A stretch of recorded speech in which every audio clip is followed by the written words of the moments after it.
भगवान श्री श्री सत्यनारायण देवार्थ विद्यार्थे सर्वे बोल आनंदे गवार हरे हरे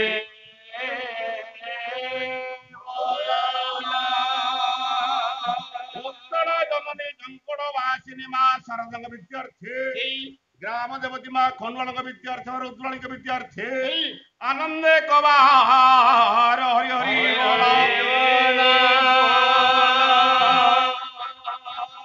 अनुष्ठान समस्त सक्रिय कर्मकर्ता बंधु मानकर ये ग्रामर समस्त आवाड़ वृद्धवनिता आगंतुक साहित्य प्रेमी दर्शक दर्शिका मानकर सत्यनारायण महाप्रभु खंडुआड़ समस्त मनोनिष्ठ पूर्ण करंतु आनंदे कबार हरि हरि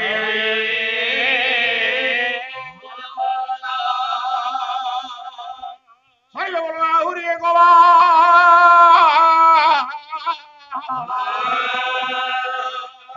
हरि बोलो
जाए पाला महोत्सव महायज्ञ आज है उद्यापन रजनी आंभ मानकर प्रथम पर्याय कथा गल चल नकरी बड़ भाई भासु भाई बायक हिसाब से छिड़ा दुई पद आलोचना करंतु देखिए ठाकुर डाकिए सारा आसी पाला कथा सम्मानस्पद सुधी दर्शक समाज नमस्ते गेडु बाबू संस्कृति संपन्न बोली खुदपुर पवित्र पाला अनुष्ठान प्रतियोगिता मूलक पालार आज है चतुर्थ उद्यापन रजनी जहाँ उद्यापन दिन प्रथम पर्याय पुत्र पालावाला मंचासन अच्छे सर्वादौ बेश नमिता जगत पेता जगतार ध्यानता मान बेश सुंदर सत्यनारायण महाप्रभु आज्ञा आज्ञा एवं ग्रामर ईश्वरी मां खंडुआल पवित्र पाद पद्म मन को निवेश कर चला बाटे हवा बाबूरे सर्वाद प्रथमे जिते मंचर मंचासन भवंती पायाबायक हिसाब से कर्तव्य अच्छी से कर्तव्य को आग परिसमाप्ति करवा गायक मासे आसवे से चलो पाला आमर बड़ भाई से मोटे अच्छा किए से रवि भाई बड़ भाई मु सम्मान दिए ये सम्मान दौजी से भी जन भल भाई गायक जे मोटा सोटा किंतु तांको बयस अनुसार जो दक्षता मु कहीं देखा पाऊनी छाड़ू आज जावासिया कथा बड़ भाई स्नेह श्रद्धा सब अच्छी आगू भाई कौन कर दीटा कथा मृदंग सत्य त्रेता द्वापर कली 4 युग आज्ञा आज्ञा भगवान ब्रह्मार उद्भावक श्री चैतन्य महाप्रभु आविष्कारक मृदंग पृथ्वी सर्जनार अच्छी कि समय क्रमे तार प्रचार प्रसार टे कमी कलिजुग श्री चैतन्य महाप्रभु पुनरावृत्ति कर मृदंग प्रचार प्रसार टे अधिक मात्रा है सत्यजुर ना थिला कौन ये मर्त्य ब्रह्मा सृष्टि पर प्रथम किए से मृदंग बादन करते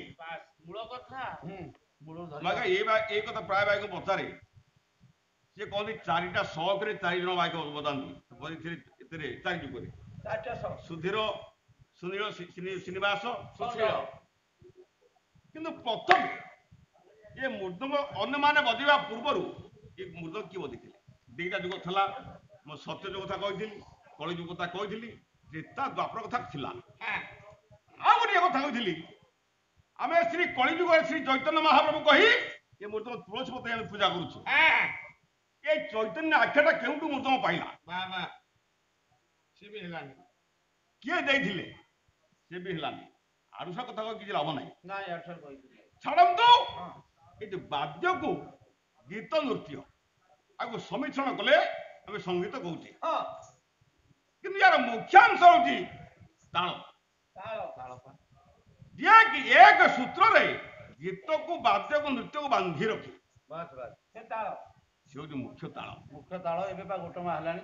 ଆମର ତ ଓଡ଼ିଶା ସଂକୀର୍ତ୍ତନ ମଣ୍ଡଳର ଆମର ପୂଜ୍ୟ ନମସ୍ୟ ବସନ୍ତି ଆମର ନରେନ୍ଦ୍ର ସାରେ, ଆମର ରମେଶ ସାର୍ ବସନ୍ତି। ଆମର ତ ପୁରୁଣା ସାର୍ ଆମର ବସନ୍ତି ରମେଶ ସାରେ। ମୁଁ ତାଙ୍କ ବହୁତ ଭଲ ବଜେଇଛି।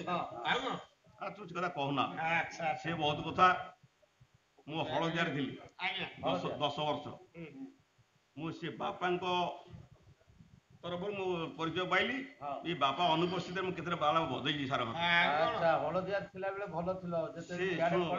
ଇଲାଇନା ସାର୍ ମୁଁ ତମେ ଦେଖିନଥିଲି। ସେ ଯୋଉ ଚେହେରା, ସେ ଯୋଉ ଗାଇବା, ସେ ଯୋଉ ସ୍ୱର, ବୁଝିଲି ସେଟା ଏବେ ମନେ ଅଛି।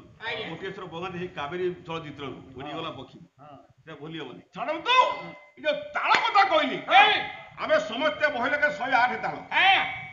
ଆମେ ଏତେ ଗତି କରିନି, ଆମେ 10 ଭିତରେ ଅଛି। ଆଦି ଯତି ନିସାରିତ ରୂପକ ମଠ୍ୟ ଧମ୍ବିକା ତ୍ରିପଟ ଆଡ ତଳାଛ 10 କୋଶ ଏକ ତାଳିକା। ପୁଣି ତାଳ ହଉଛି 7। କଣ ନା ଧ୍ରୁବା ମଠା ରୂପକିତ ଝୁମ୍ପାସ ତ୍ରିପଟ ଡାକିଲା ଆର୍ ତାଳ କହିତାଳ ସଶକ୍ତ ତାଳ କୀର୍ତ୍ତିତା। ନା ନାଇଁ, ତାଳ ଯୋଉ ଦିଟା ଅକ୍ଷର, ଦିଟା ଶବ୍ଦ, ସେ କିଏ? ସେ ନା ଭରତମଣି କୁହନ୍ତି କୈଳାସ ପର୍ବତ ଶିଖର ଉତ୍ସକ ରତ୍ନ ମଣ୍ଡପେ ତକାର ଶଙ୍କର ଭକ୍ତ ଲୋକାର ଶକ୍ତି ଉଚ୍ଚତେ ଶିବ ଶକ୍ତି ସମାଜଗମ ତାଳ ନମାମି ବିଧିୟତେ। କୈଳାସ ପର୍ବତ ଶିଖରେ ଉଚ୍ଚ ରତ୍ନ ମଣ୍ଡପରେ ଦେବତମ ମହାଦେବ ମା ପାର୍ବତୀ ଦିନେ ତାଣ୍ଡବ ହେଲା। ଏ ତାଣ୍ଡବର ସୃଷ୍ଟିତା ତ ଏବଂ ଲ। ନା ନାଇଁ, ତ ଟିକେ ନା ତକାର ପୁରୁଷ ଗେୟମ ଲକାର ଲୌନା ବିଜ ଦ୍ୱୟରକ୍ଷେ ଯୁକ୍ତମ ତାଳ ସ୍ୱପ୍ନ ବୋଧାୟତେ। ତ ହେଲେ ପୁରୁଷ, ଲ ହେଲେ ସ୍ତ୍ରୀ, ଶିବ ଏବଂ ପାର୍ବତୀ। ତା ଏଇଟା ତଲ ହେଲା। ଅପରଂଶ ହଉଛି ନା ଆକାରଟା ଦରକାର। ଆକାରଟା ଦରକାର। ସେ ଯୋଉ ଆକାରଟା କେମିତି ଲାଗିବ? ଏଇଟା କିସ୍? ଆଚ୍ଛା ଗୋବିନ୍ଦ, କହିବେ କିସ୍ ନା ତୁମ୍ବି ଦାସ। ରାଗଣ ଶିବ ତ୍ରିଶୂଳ ବହାରିତ ପ୍ରଲମ୍ବ ସମୁଚେ ଆକାର ସଂଯୁକାୟ ନମାମି ବିଧିୟତେ।